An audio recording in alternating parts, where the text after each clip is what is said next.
ফুর্তি, খালি নাচ আর নাচ। লাল পানি চালাচ্ছে ঠিকঠাক ঠিকঠাক ঠিকঠাক, সবেতেই আনন্দ। আর যদি বলে যে পুয়ার ডে করবো, গরিবদের বস্ত্র বিতরণ, তাহলে তো ঠিকঠাক হবে না। কথা ঠিক না ভুল? নেচে নেচে কি পুরস্কার বিতরণ, নেচে নেচে কি বস্ত্র বিতরণ করা যাবে? না নেচে নেচে খাবার দেওয়া যাবে? কিন্তু বার্থডে করলে নাচা যাবে, মদ খাওয়া যাবে, ফুর্তি করা যাবে।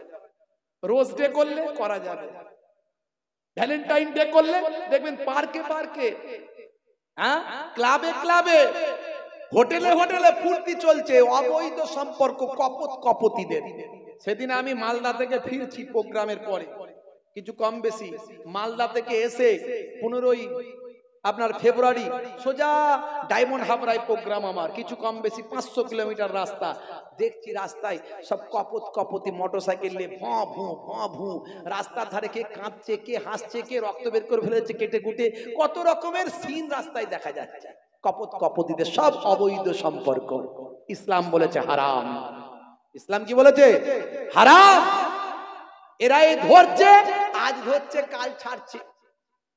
একজনকে 3 জন ভালোবাসছে, শাহরুখ খানের ভক্ত, সালমান খানের ভক্ত আত্মহত্যা করছে, আছে না নাই? নবী ভালোবাসা শিখিয়েছিল, এরা নাই না। নবীর ভালোবাসা যদি ওরা নিত, জীবনটা ধন্য হতো। হ্যাঁ, আপনারা জানেন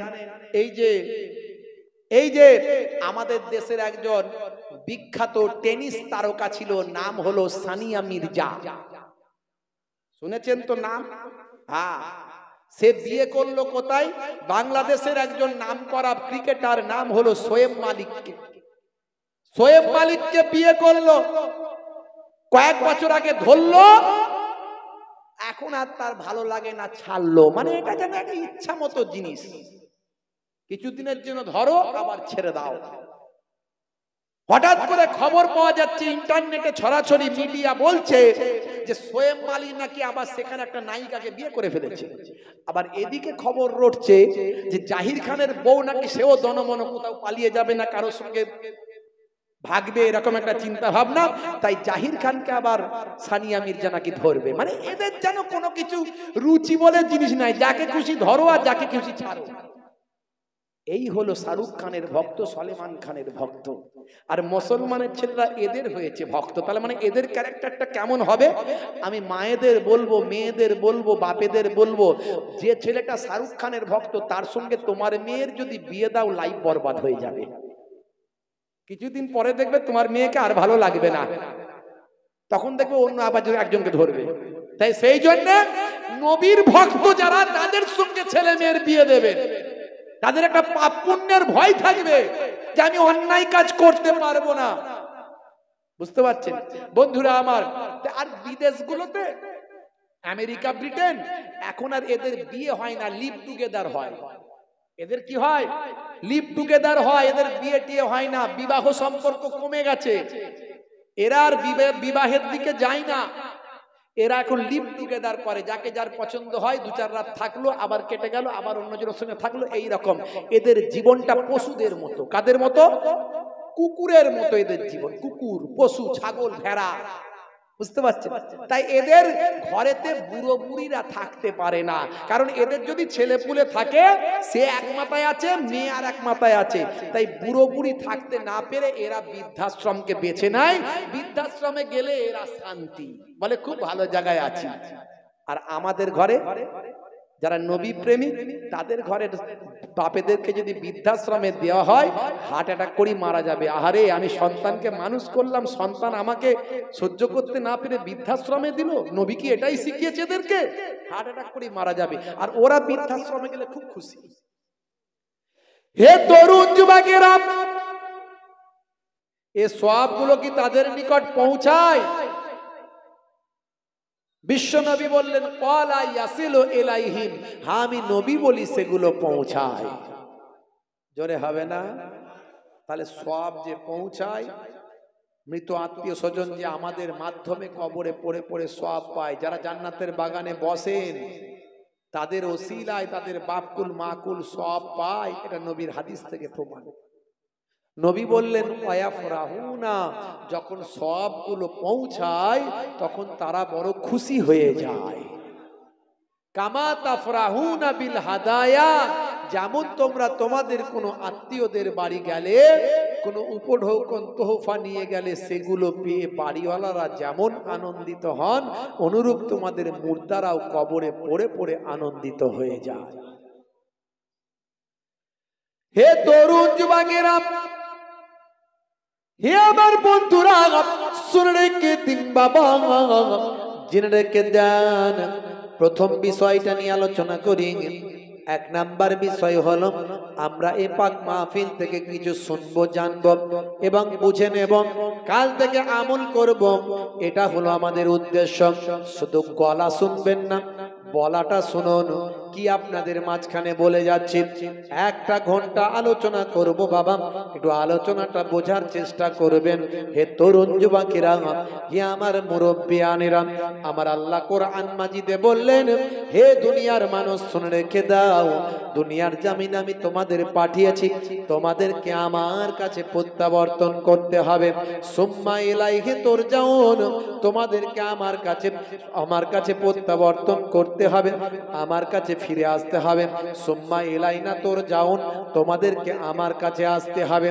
তবে আসার আগে আমি আল্লাহ বলি, শুনে রেখে দাও, ওয়ালা তামুতুন্না ইল্লা ওয়া আনতুম মুসলিমুন, ততক্ষণ পর্যন্ত মরো না যতক্ষণ না সাচ্চা মুসলমান না হয়ে যায়। এখন আমরা বলুন তো, সাচ্চা মুসলমান হতে পেরেছি?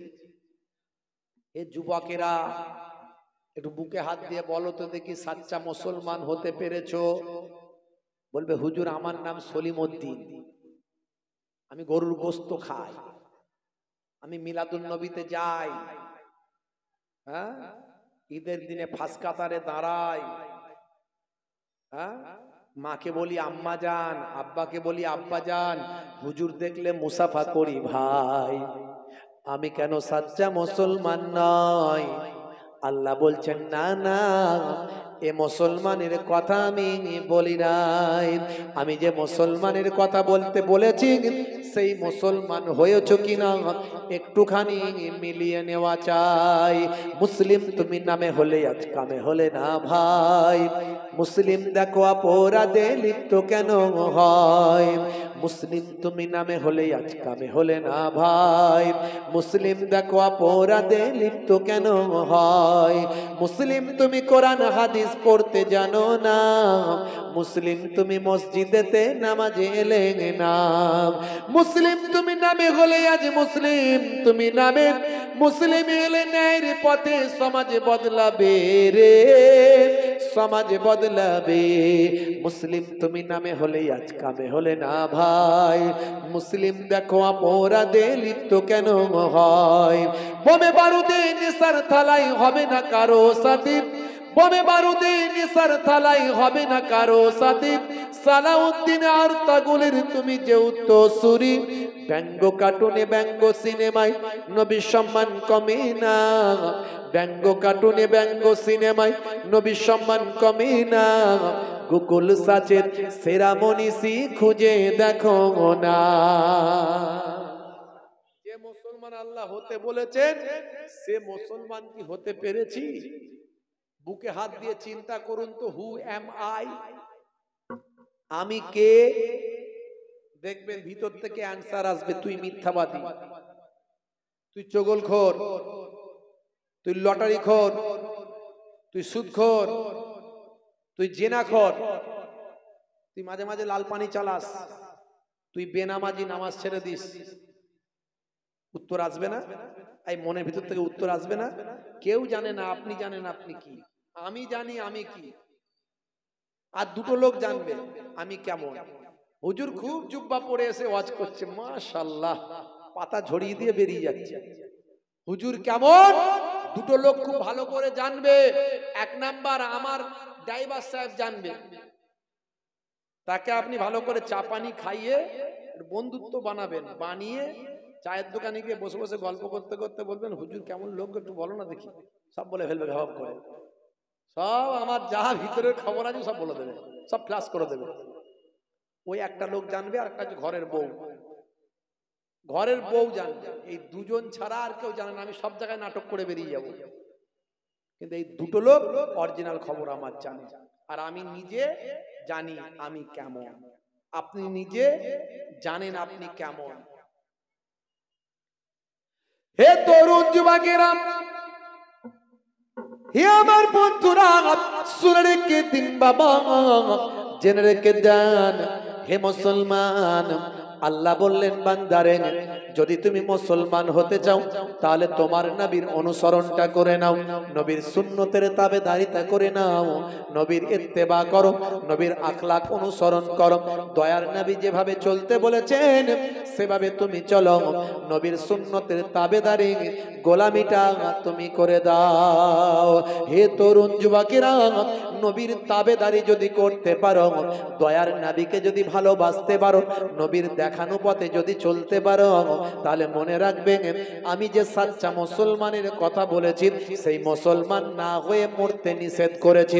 বান্দা তুমি সাচ্চা মুসলমান না হয়ে মরো না, যে বান্দা নবীর ইত্তেবা করবে, নবীর তাবেদারি করবে, নবীর সুন্নতের গোলামিটা করবে, সেই বান্দা সাচ্চা মুসলমান হয়ে যাবে। হে তরুণ যুবকেরা, হে আমার বন্ধুরা, শুনে রেখে দিন বাবা, জেনে রেখে দেন সাচ্চা মুসলমান হতে গেলে নবীর আখলাকের অনুসরণ করতে হবে। আমরা নামাজও পড়ি, চিটিংবাজিও করি, নামাজও পড়ি, দাঁড়িয়ে রাখি, ধাপ্পাবাজি করি, মুসলমান নাম নিয়েছি, মিলাদুন নবীতে যাই, আবার সুদের টাকা খাটাই, মিলাদুন নবীতে যাই, আবার রাত্রে লাল পানি চালাই। আমি বড় সুফি সাহেব, দরবেশ সাহেব হয়ে বসে আছি, কিন্তু চায়ের দোকানে বসে বসে গীবত করছি, চগলখড়ি করছি। ভাইরা আমার, তরুণ যুবকেরা, আমি বড় আল্লাহওয়ালা সেজেছি, কিন্তু বাবা হিংসা হাসাদ অন্তরটা পরিপূর্ণ করেছি। আমাদের এই হৃদয়টা খারাপ হয়ে গিয়েছে। আল্লাহর নবী বলেছেন, হে দুনিয়ার মানুষ শুনে রেখে দাও, যার শরীরের ভিতরে এক টুকরো গোস্ত আছে, ওই গোস্তটা যার ভালো তার সারা শরীরটা ভালো, আর ওই গোস্তের টুকরোটা যার খারাপ তার সারা শরীরটা খারাপ। আল্লাহর নবী বলেন, তাকওয়া কোথায় আছে জানো? আল্লাহর নবী বলেন, জানো না? আর তাকওয়া হা হুনা, তাকওয়া হলো এই জায়গায়, অর্থাৎ যার অন্তরটা, কালবটা, হৃদয়ের ভিতরে আপনার আমার তাকওয়া থাকে। আমাদের অন্তরটা ঠিক করুন, কালব, তাকওয়া এইখানে আছে, হৃদয়ে আছে। হিংসা নিয়ে আপনি চলছেন, বিদ্বেষ নিয়ে চলছেন, অহংকার নিয়ে চলছেন, তাকাব্বুরি নিয়ে চলছেন, আমিত্ব নিয়ে চলছেন। আপনি মনে মনে ভাবছেন আমি বড় আল্লাহওয়ালা হয়ে গেছি, বড় সুফি সাহেব, বড় মাওলানা সাহেব, বড় মুফতি সাহেব, বড় হুজুর সাহেব, বড় পীর সাহেব। আমি মুসলমান ঘরের ছেলে, প্যান্ট শার্ট পরি তো কি হয়েছে, আমি তো নামাজে যাই। তোমার তাকওয়া কোথায়? তোমার অন্তরটা পবিত্র করতে পেরেছো? হিংসা হাসাদকে দূর করতে পেরেছো? স্যাক্রিফাই করতে পেরেছো? ক্ষমা দয়া, ভালোবাসা, আদর্শ নবিয়ানা দেখাতে পেরেছো? সেটা আমরা দেখাতে পারছি না। আমাদের সমাজে এত সমস্যা, তার কারণ হলো নবিয়ানা জীবন জিন্দেগি আমরা দেখাতে পারি না। হে তরুণ যুবকেরা, হে আমার বন্ধুরা, শুনে রেখে দিন বাবা, জেনে রেখে দেন হে মুসলমান, একটুখানি লক্ষ্য করুন বাবা। আমার নবী যখন অর্ধ পৃথিবীর শাসন কর্তা বাবা, হে যারো তরুণ যুবকেরা, হে আমার বন্ধুরা, একটুখানি খেয়াল করুন, অর্ধ পৃথিবীর শাসন কর্তা দয়ার নবী আমার, হে মুরব্বিয়ানেরা শুনে রেখে দেন, আল্লাহর নবী, আল্লাহর রাসূল একদিন খেজুর গাছের চাটায়ে বিছানো, খেজুর গাছের চাটায়ে নবী আমার শুয়ে আছেন। আল্লাহর নবীর সুন্দর নুরানি চেহারাতে খেজুর খেজুর গাছের চাটায়ের দাগ বসে গিয়েছে বাবা। সেই সময় হযরতে ওমর ফারুক এসে হাজির হলেন, ঝরঝর করে কাঁদতে শুরু করলেন। ইয়া রাসূলুল্লাহ, হাবিবাল্লাহ, আপনি হলেন অর্ধ পৃথিবীর শাসনকর্তা, ইসলামী সাম্রাজ্যের অধিপতি, আপনি হলেন মুসলিম জাহানের রাষ্ট্রপ্রধান। আপনার কথাই সারা পৃথিবীর মানুষ মান্যতা দিতে বাধ্য। আর আপনি নাকি একটা খেজুর গাছের চাটাইতে আপনি শুয়ে আছেন, খেজুর গাছের পাটিতে শুয়ে আছেন, আপনার মাথাতে কোনো নরম বালিশ না, খেজুর গাছের ওই ভাই আমার ডাল দিয়ে, খেজুর গাছের গোড়া দিয়ে আপনার মাথাতে দেওয়া আছে। ইয়া রাসূলুল্লাহ, হাবিবাল্লাহ, আপনার এই অবস্থা দেখে আমি ওমর ফারুক সহ্য করতে পারি না। ইয়া রাসূলুল্লাহ, হাবিবাল্লাহ, আল্লাহর নবী, আল্লাহর রাসূল কাসরা কায়সারীরা তারা কত সুন্দর সুন্দর বিছানা তৈরি করেছে, আরামে থাকে। ভাই আমার কাসরা কায়সার এরা হলো তৎকালীন যুগের এক একটা ভাই আমার সালতানাত, এক একটা সাম্রাজ্য। এই সাম্রাজ্যের যারা অধিপতি তাদের উপাধি ছিল কাসরা, তাদের উপাধি ছিল কাইসার। এদের সম্পর্কে হযরত ওমর ফারুক বলেন, ইয়া রাসূলুল্লাহ, হাবিবাল্লাহ, আপনি ইসলামী সাম্রাজ্যের অধিপতি, ইসলামী সাম্রাজ্যের প্রতিষ্ঠাতা, আপনি রাষ্ট্রপ্রধান। কাসরা কাইসারেরা কত আরামে থাকে, কত আনন্দে থাকে, কত দুনিয়ার খুশি আনন্দে তারা দুনিয়ার কত ভয়ামা আনন্দের মধ্যে দিন কাটায়। আর যিনি ইসলামী সাম্রাজ্যের অধিপতি, মুসলিম জাহানের যিনি রাষ্ট্রপ্রধান, যিনি ইসলামী সাম্রাজ্যের রাষ্ট্রপ্রধান, দুনিয়াতে আল্লাহ আপনার কত সম্মান দিয়েছেন, আখেরাতে আল্লাহ আপনার কত সম্মান দিয়েছেন। দিন দুনিয়া আল্লাহ আপনার কাদামে ঢেলে দিয়েছেন, দিন দুনিয়াকে আল্লাহ আপনার কাদামে বিলিয়ে দিয়েছেন। সেই নবী খেজুর গাছের পাটিতে শুয়ে আছেন। আমি ওমর ফারুক সহ্য করতে পারি না, তাই আমি ওমর চোখ দিয়ে আমার পানি ঝরে যায়। আল্লাহর নবী তখন বলেছিলেন, হে ওমর, শুনে রেখে দাও, আমার তারদা, তুমি কি এতে সন্তুষ্ট নও? আনতাকুনা লাহুমুদ দুনিয়া ওয়ালানাল আখিরাত, তারা দুনিয়া লাভ করেছে আর আমার আল্লাহ আমাদের আখিরাত দান করেছে। তারা দুনিয়া লাভ করেছে আর আমার আল্লাহ আমাদের আখিরাত দান করেছেন। আনতাকুনা লাহুমুদ দুনিয়া ওয়ালানাল আখিরাত, আমার আল্লাহ আমাদের আখিরাত দান করেছে। জোরে বলুন সুবহানাল্লাহ। আমাদের জন্য আল্লাহ আখিরাত দিয়েছে, তাদের জন্য আল্লাহ দুনিয়া দিয়েছে। আজকে যারা দুনিয়ার লোভ লালসায় মত্ত, এই জন্য হাদিসে এসেছে আল্লাহর নবী জানিয়েছেন, আর দুনিয়া ও সিজনুল মুমিনের ওয়া জান্নাতুল লিল কাফির, মুমিনদের জন্য দুনিয়াটা হলো জেলখানা আর কুফফারদের জন্য দুনিয়াটা হলো জান্নাত। এখন আপনি দুনিয়ার জান্নাত পছন্দ করবেন না আখিরাতের জান্নাত পছন্দ করবেন? কোনটা নেবেন? দুনিয়ায় জান্নাত নেবেন, গাড়ি বাড়ি আরামায়েশে থাকবেন, হ্যাঁ? আর যদি বলেন আখিরাতের জান্নাত নেবেন, তাহলে সারা জীবন জান্নাত আনন্দে থাকবেন। জোরে বলুন সুবহানাল্লাহ। যে আখিরাতে আর কোনো মৃত্যু হবে না, আর কোনো মৃত্যু হবে না। হে তরুণ যুবকেরা, হে আমার বন্ধুরা, হে আমার মুরব্বিয়ানেরা, শুনে রেখে দিন বাবা, হে মুসলমান, একটুখানি খেয়াল করুন। আল্লাহর নবী, আল্লাহর রাসূল, দো জানের বাদশা হাবিবুল্লাহ, কি আখলাক, কি চরিত্র তিনি দেখিয়েছেন বাবা। রাহমাতুল লিল আলামিন ছিলেন। আমার আল্লাহ তাই কোরআন মাজিদের মধ্যে জানিয়ে দেন, ওয়া মা আরসালনাকা ইল্লা রাহমাতাল লিল আলামিন। আলাম মানে, আলাম কথা অর্থ হলো এক বচন।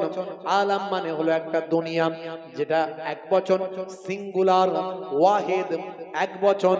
আর আলামিন কথাটা হলো অনেকগুলো আলাম, অনেকগুলো দুনিয়া, যেটা হলো প্লুরাল, যেটা হলো বাবা বহু বচন, যেটাকে আরবিতে বলা হয় জামা। এই জামা বহু বচন কথা আল্লাহ ইউজ করলেন। আমরা তো এই পৃথিবীতে নবীকে পেয়েছি, তবে মনে রাখবেন আমাদের নবী শুধু এই দুনিয়ার জন্য পয়গম্বর ছিলেন না। আমাদের নবীকে আল্লাহ লক্ষ লক্ষ কোটি কোটি কত মিলিয়ন মিলিয়ন ট্রিলিয়ন ট্রিলিয়ন আলাম আছে আমি জানি না ভাই। আমার বিজ্ঞানীরা এখন পর্যন্ত তারা মাত্র 2% গবেষণা করতে পেরেছে, 98% এখনো তাদের গবেষণা বাকি আছে। তাই তারা কত ট্রিলিয়ন ট্রিলিয়ন গ্রহ উপগ্রহ আছে তাই তারা জানে না। হে তরুণ যুবকেরা, হে আমার বন্ধুরা, তারা বিভিন্ন উপগ্রহ ভাই আমার দোস্ত আমার, তারা গ্রহগুলো আবিষ্কার করেছে। পৃথিবীর সূর্য ভাই আমার, পৃথিবীর ভাই আমার দোস্ত আমার, মঙ্গল, বৃহস্পতি, ইউরেনাস, নেপচুন, প্লুটো, এইভাবে বেশ কিছু তারা গ্রহ নক্ষত্র আবিষ্কার করেছে। এ তরুণ যুবকেরা, এগুলোর এক একটাকে এক একটা আলাম বলা হয়। আল্লাহর নবীকে আমার আল্লাহ কোরআন মাজিদে জানিয়ে দিয়ে বললেন রাহমাতাল লিল আলামিন। সমস্ত আলামগুলো trillion trillion billion billion lakh lakh crore crore যত আলাম আছে, সমস্ত আলামের জন্য আমার নবীকে আমার আল্লাহ রহমত স্বরূপ পাঠিয়েছে। হবে না? সেই নবীর এত মর্যাদা, সেই নবীর এত সম্মান, এত ইজ্জত আল্লাহ দিলেন দুনিয়াতে। সেই নবীর আগুনের ইশারায় আকাশের চাঁদ দুখানা হয়। আল্লাহর নবী কাবা ঘরের পেছনে একটা পাহাড় আছে, ওই পাহাড়টার নাম হলো জাবালে আবু কোবাইস। যারা হাজী সাহেবরা গেছে তাদের জিজ্ঞাসা করবেন। এখানে হাজী সাহেব কেউ আছেন? হাত তুলে দেখাতে পারেন। একজন, দুজন, তিনজন, মাশাআল্লাহ। আপনারা জানেন কাবা ঘরের পেছন দিকে অর্থাৎ সাফা মারওয়ার ঠিক পেছন দিকে যে উঁচু পাহাড়টা আছে, আল্লাহর নবীর ঘর যেটা ছিল, যেটা এখন ভাই আমার লাইব্রেরি হয়েছে, কুতুবখানা হয়েছে, এটা হলো আল্লাহর নবীর জন্মের ঘর। এই জন্মের ঘরটা বাবা আজকে কুতুবখানা হয়েছে। এটাই হলো ভাই আমার বেলাদাতুন নবী সাল্লাল্লাহু আলাইহি ওয়াসাল্লাম, আল্লাহর নবীর জন্মের ঘর। এটাই হলো দাদাজান আব্দুল মুত্তালিবের ঘর। এই ঘরের ঠিক ডান দিকে দেখবেন ভাই আমার যে পাহাড়টা দেখতে পান, ওই পাহাড়টা হলো জাবালে আবু কুবাইস। এই জাবালে আবু কুবাইসে আল্লাহর নবী উঠে আকাশের চাঁদের দিকে ইশারা করেছিলেন ভাই আমার আবু জাহিলের নির্দেশে, যাতে আবু জাহিল হেদায়েত হয়ে যায়, আল্লাহওয়ালা হয়ে যায়। আবু জাহিল যাতে আল্লাহকে বিশ্বাস করে এক বলে। নবী আমার বললেন চাচা যান, আপনি যদি আল্লাহকে এক বলে মেনে নেন তাহলে আমার আকাশের চাঁদকে দুখানা করতে কোনো অসুবিধা নাই। জোরে হবে না? জোরে হবে না? হে তরুণ যুবকেরা, চাঁদনি রাতে দয়ার নবী আমার আকাশের চাঁদের দিকে, পূর্ণিমার চাঁদের দিকে শাহাদাত আঙুল। হে তরুণ যুবকেরা, হে আমার মুরব্বিয়ানেরা, বন্ধুরা আমার, তরুণ যুবকেরা আমার, খেনসার, বিনসার, ওস্তাম, শাহাদাত, ইবহাম, এইভাবে আঙুলগুলোর নাম দেওয়া হয়েছে। ভাই আমার দোস্ত আমার, ভাই আমার দোস্ত আমার, খেনসার, বিনসার, ওস্তাম, শাহাদাত, ইবহাম, এই পাঁচটা আঙুলের নাম আছে। বৃদ্ধাঙ্গুল ভাই আমার, বৃদ্ধাঙ্গুল, কনিষ্ঠা ভাই, তর্জনী, মধ্যমা, শাহাদাত আর বৃদ্ধাঙ্গুল, এইভাবে পাঁচটা আঙুল। এই শাহাদাত আঙুলটা আল্লাহর নবী আকাশের চাঁদের দিকে সোজাসুজি মাঝামাঝি টানলেন। টানার সঙ্গে সঙ্গে পূর্ণিমার চাঁদে আল্লাহর নবীর আঙুলের ইশারায় আকাশের পূর্ণিমার চাঁদ দুটুকরো হয়ে সরে চলে যায়। নাই गिराओ ज्यादा चाँद तारों अपनी रंगट पर, नहीं गिराओ ज्यादा चाँद तारों अपनी रंगट पर, मेरा आका को देखोगे चमकना भूल जाओगे। जोरे হবে না? আর জোরে হবে না? কবি বলছেন, যে সমস্ত ছেলেরা গান শোনে ভালো করে শোনো, কবি কবির ভাষায় কি বলছে। अगर तुम गौर से मेरे नबी का नात सुन लोगे, अगर तुम गौर से मेरे नबी का नात सुन लोगे, मेरा दावा है तुम गाना बजाना भूल जाओगे। কবি বলছেন হে মুসলমানের ছেলেরা, যারা যারা গান শোনো বাবা, মোবাইলে যারা গান নিয়ে থাকো, যদি তোমরা নবীর নাতটা শুনতে, মন দিয়ে যদি নবীর নাতটা বুঝতে এবং শুনতে, নবীর নাতে এত মজা, এত সুন্দর তোমার জীবন জিন্দেগির পরিবর্তনের কথা সেখানে ছিল, এত সুন্দর মানে মতলব ছিল, এত সুন্দর ব্যাখ্যা ছিল। নবীর নাত যদি অন্তর থেকে তুমি পড়তে, তাহলে তুমি গানা বাজাতেই ভুলে যেতে। মুসলমান, এ যুবকেরা, তরুণেরা, মুরব্বিয়ানেরা, আল্লাহর নবীকে আল্লাহ এত ইজ্জত দিয়েছিলেন, এত সম্মান দিয়েছিলেন, যার আকাশের চাঁদ আঙ্গুলের ইশারায় দুখানা হয়ে যায়। শুধু তাই নয়, হে তরুণ যুবকেরা, হে আমার বন্ধুরা, আল্লাহর নবী যখন রাস্তা দিয়ে যান, এক টুকরো মেঘ আমার নবীর মাথায় ছায়া করে যায়। আল্লাহর নবী যখন রাস্তা দিয়ে যান, সেই সময় জমিনে যে সমস্ত নোংরা আবর্জনাগুলো ছিল, অপবিত্র নাপাকিগুলো ছিল, আল্লাহর নির্দেশনায় জমিনের তলায় শাক হয়ে ঢুকে যায়। পবিত্র নবী হেঁটে হেঁটে আসছেন, পবিত্র নবীর পবিত্র পায়ে অপবিত্র যেন না লেগে যায়। দয়ার নবী যখন রাস্তার ধারে ক্লান্ত হয়ে ঘুমিয়ে যান, শুয়ে যান, এমন সময় পাহাড়ি সাপগুলো আল্লাহর নবীর কাছে এসে ফনা বিস্তার করে ক্লান্ত শরীরে, নবীর ক্লান্ত শরীরে হাওয়া করে দেয়। আল্লাহর নবী যখন রাস্তা দিয়ে গিয়ে ক্লান্ত হয়ে যখন কোথাও বসে যান, গাছেরা নবীর কাছে মাথা নত করে আশহাদু আন্না মুহাম্মাদান আবদুহু ওয়া রাসূলুহু, আল্লাহর নবীকে পয়গম্বর বলে সাক্ষী দেয়। এ তরুণ যুবকেরা, হে আমার বন্ধুরা, হে আমার মুরব্বিয়ানিরা, শুনে রেখে দিন বাবা, দয়ার নবী আমার ওয়াজ করছেন, সাহাবায়ে কেরামেরা ওয়াজির আগ্রহে শুনছেন। আমরা ওয়াজ শুনতে শুনতে আমাদের মন এদিক ওদিক ছোটাছুটি করে, শোনার মতো শুনি না, বোঝার মতো বুঝি না, কিছুটা শুনলাম, কিছুটা ভুলে গেলাম। তারপরে হুজুর যদি রাত বেশি হয়ে যায়, 19 আর 20, এদিকে কাত ওদিকে কাত, ফার্স্ট গিয়ার ব্যাক গিয়ার, এদিকে কাত ওদিকে কাত, ডান দিকে কাত বাম দিকে কাত, হুজুরের দিকে পা করি কাত, আছে না নাই? হে তরুণ যুবকেরা, এখনই যদি একটা হইচই হয়, মজলিসের 70% লোক সেদিকে খেঁচে দৌড়াবে। ভাই, কোনো কথা ঠিক না ভুল না বলবেন, একটু কথা ঠিক না ভুল? কারণ আমাদের এই কথার থেকে ওই দিকের ইম্পর্টেন্ট বেশি।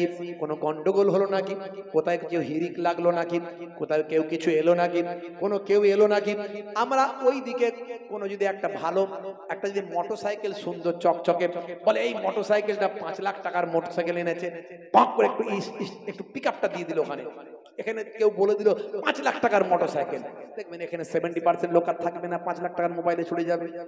তার মানে আমাদের কাছে আল্লাহর কোরআনের থেকে, নবীর হাদিসের থেকে অন্য জিনিসের মূল্য বেশি, কথা ঠিক না ভুল? হে তরুণ যুবকেরা, সাহাবায়ে কেরামরা নবীর কথার এত মূল্য দিতেন, কিতাবের মধ্যে দেখতে পাওয়া যায়।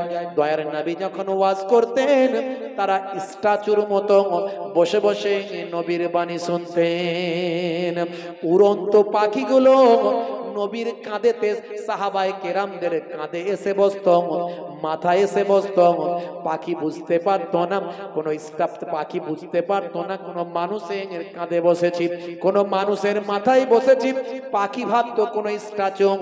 আর আল্লাহর নবীর সাহাবীরা বুঝতে পারতেন না আমাদের কাঁধেতে মাথাতে পাখি বসেছে। এইভাবে তারা ওয়াজ শুনতেন। আর আমরা ওয়াজ শুনি, একটু ওয়াজ শোনার পরে আমাদের কোমর ব্যথা হয়ে যায়। কথা ঠিক না?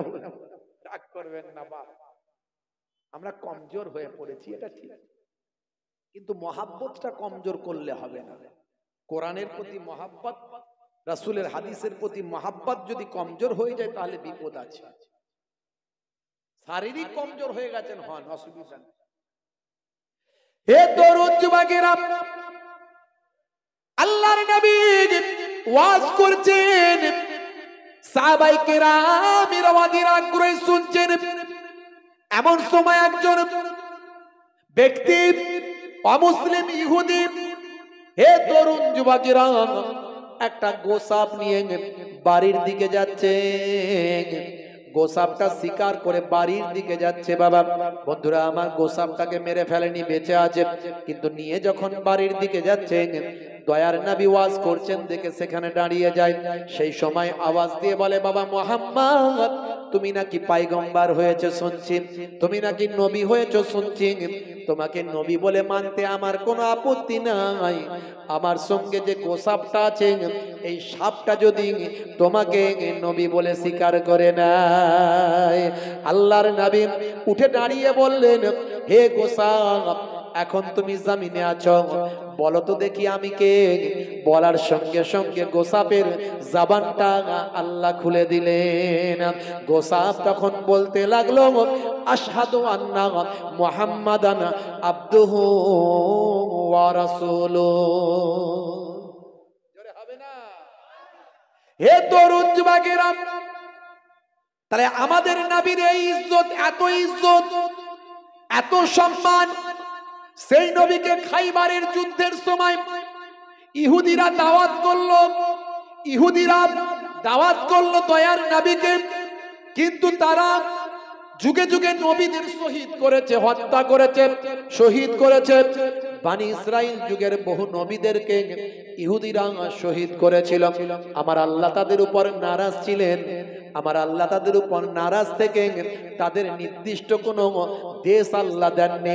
এই জন্য বন্ধুরা আমার, বানি ইসরাইল যুগের সন্তানদের কোনো দেশ ছিল না। বাবা হে তরুণ যুবকেরা, এই যে ইহুদি আমরা বলি, এই ইহুদিরা কিন্তু বানি ইসরাইল যুগের সন্তান, এটা কিন্তু অস্বীকার করা যাবে না। ভাই আমার, দোস্ত আমার, ইয়াকুব নবীর বংশধর, এটাও অস্বীকার করা যাবে না। কিন্তু তারা ইহুদি। ভাই আমার, ইয়াকুব নবীর 12টা সন্তান ছিল। একটা সন্তানের নাম হলো ইউসুফ নবী, আর একটা সন্তানের নাম হলো বনিয়ামিন। এরকম করে 12টা সন্তান ছিল। একটা পক্ষের 2টো সন্তান, আর একটা পক্ষের 10টা সন্তান। এই যে পক্ষের 10টা সন্তান, সেই পক্ষের বড় সন্তানের নাম হলো ইয়াহুদা। এই ইয়াহুদার বংশধরদের ইহুদি নামে ডাকা হয়। তবে মনে রাখবেন, অনেকে বলে ভাই আমার, নবীরা হলো ইহুদি, বানি ইসরাইল যুগের নবীরা হলো ইহুদি, কিন্তু না না, ইয়াহুদার বংশধরদের মধ্যে থেকে আমার আল্লাহ কোন পয়গম্বর পৃথিবীর জমিনে পাঠান নাই। যত পয়গম্বর পাঠিয়েছেন, অন্য ভাইদের বংশধরদের মধ্য থেকে পাঠিয়েছেন। অর্থাৎ সমস্ত নবীরা বানি ইসরাইল যুগের নবী তারা ছিলেন, কিন্তু নবীরা ইহুদি নয়। ইহুদিরা বনি ইসরাইল, কিন্তু সব বনি ইসরাইল ইহুদি নয়, এটা মাথায় রাখবে। মুর্শিদাবাদের একটা বক্তা বলেছিল না, সমস্ত নবীরা ইহুদি।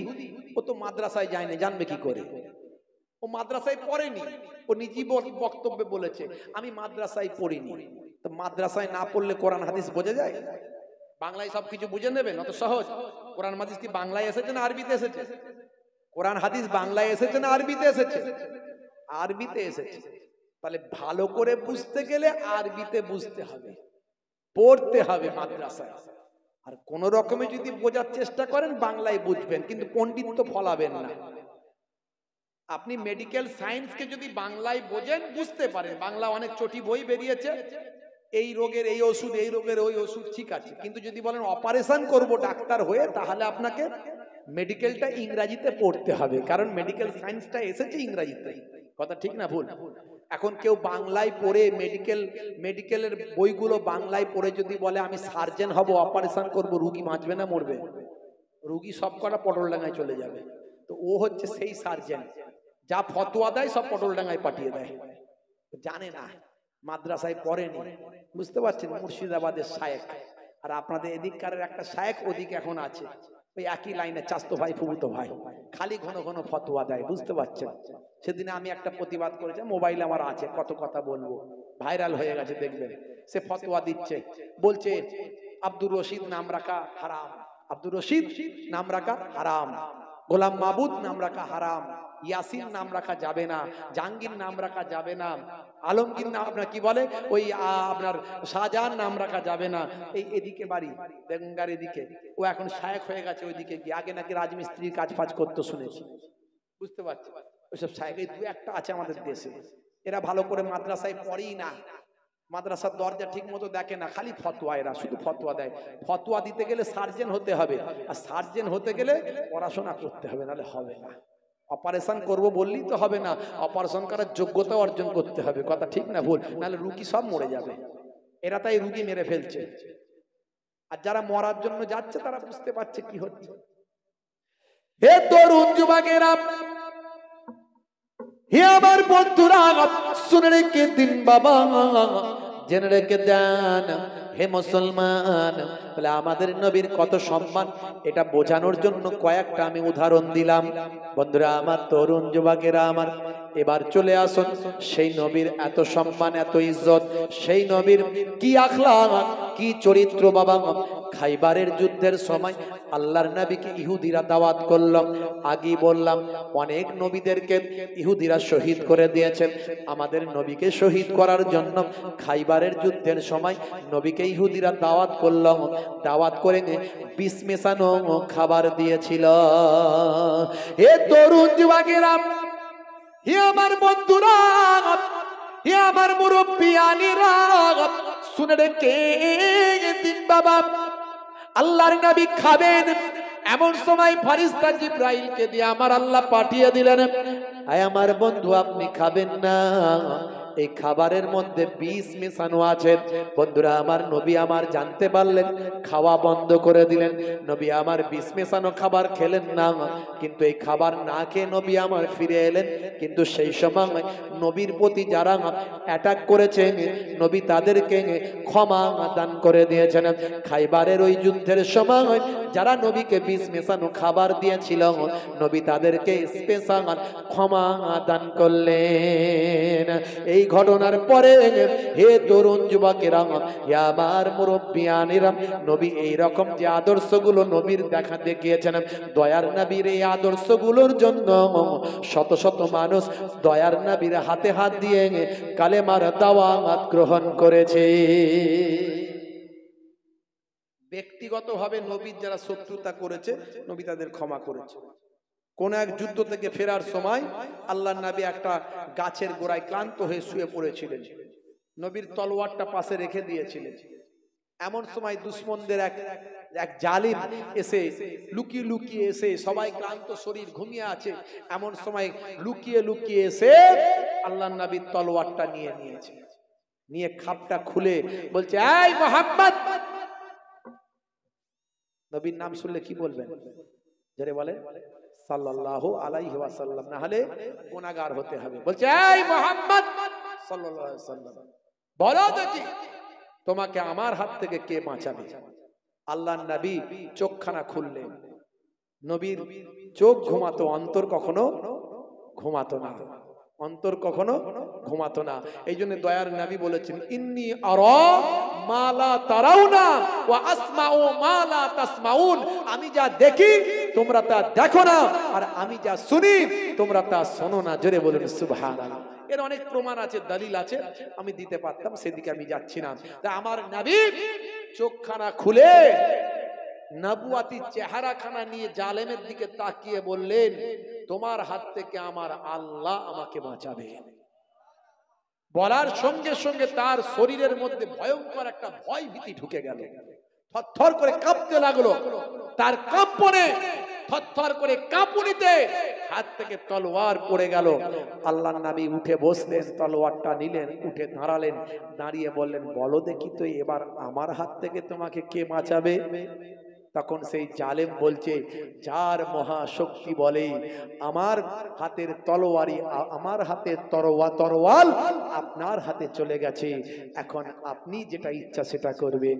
আল্লাহর নবী বললেন, যাও, তুমি আমাকে ব্যক্তিগত অ্যাটাক করতে এসেছো, আমি তোমাকে ক্ষমা করে দিলাম।